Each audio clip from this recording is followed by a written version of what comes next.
Champions trophy చివరి league మ్యాచ్లో భారత్ 44 పరుగుల తేడాతో న్యూజిలాండ్ను ఓడించింది. దీంతో సెమీఫైనల్లో ఆస్ట్రేలియాతో భారత్ తలపడనుంది.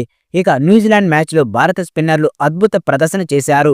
ముఖ్యంగా వరుణ్ చక్రవర్తి తన మాయాజాలంతో కివీస్ని వణికించాడు. 5 వికెట్లు తీసి టీమిండియా విజయంలో కీలక పాత్ర పోషించాడు. ఈ మ్యాచ్లో తొలుత బ్యాటింగ్ చేసిన భారత్ 249 పరుగులు చేసింది. దీన్ని ఛేదించేందుకు వచ్చిన న్యూజిలాండ్ జట్టు కేవలం 205 పరుగులు మాత్రమే చేయగలిగింది. ఇందులో కేన్ విలియమ్సన్ 120 బంతుల్లో 81 పరుగులు చేశాడు. ఇక టాస్ గెలిచిన న్యూజిలాండ్ ముందుగా బౌలింగ్ ఎంచుకుంది. ఆ తర్వాత తొలుత ఆడిన భారత జట్టుకు ఆదిలోనే పెద్ద ఎదురుదెబ్బ తగిలింది. దీంతో టీమిండియా 30 పరుగుల వద్ద 3 కీలక వికెట్లు కోల్పోయింది. ఇందులో శుభమన్ గిల్, రోహిత్ శర్మ, విరాట్ కోహ్లీ తక్కువ స్కోర్కి అవుట్ అయ్యారు. దీని తర్వాత శ్రేయస్ అయ్యర్, అక్షర్ పటేల్ మధ్య ఒక ముఖ్యమైన భాగస్వామ్యం కనిపించింది. వీరిద్దరూ 5వ వికెట్కు 98 పరుగుల భాగస్వామ్యం నెలకొల్పారు.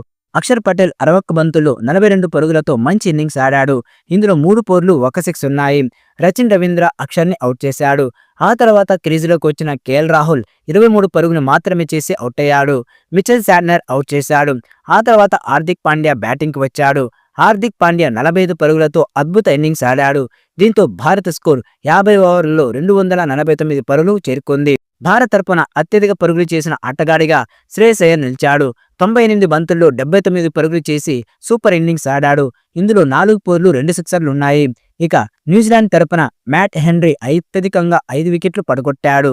ఇక Rachin Ravindra, Mitchell Santner, Kyle Jamieson, William O'Rourke తలో వికెట్ తీశారు. ఇక 250 పరుగుల టార్గెట్తో బరిలో దిగిన కివీస్ను భారత బౌలర్లు కట్టడి చేశారు. వరుణ్ చక్రవర్తి 10 ఓవర్లో 41 పరుగులిచ్చి 5 వికెట్లు తీశాడు. ఇక కుల్దీప్ యాదవ్ 2 వికెట్లు తీయగా అక్షర్ పటేల్, పాండ్యా, జడేజా తలో వికెట్ తీశారు. దాంతో న్యూజిలాండ్ జట్టు 205 పరుగులకు ఆలౌట్ అయింది. ఇక గ్రూప్లో 3 మ్యాచ్లు వరుసగా గెలిచిన రోహిత్ సేన టాప్లో నిలిచి సెమీస్కు చేరింది.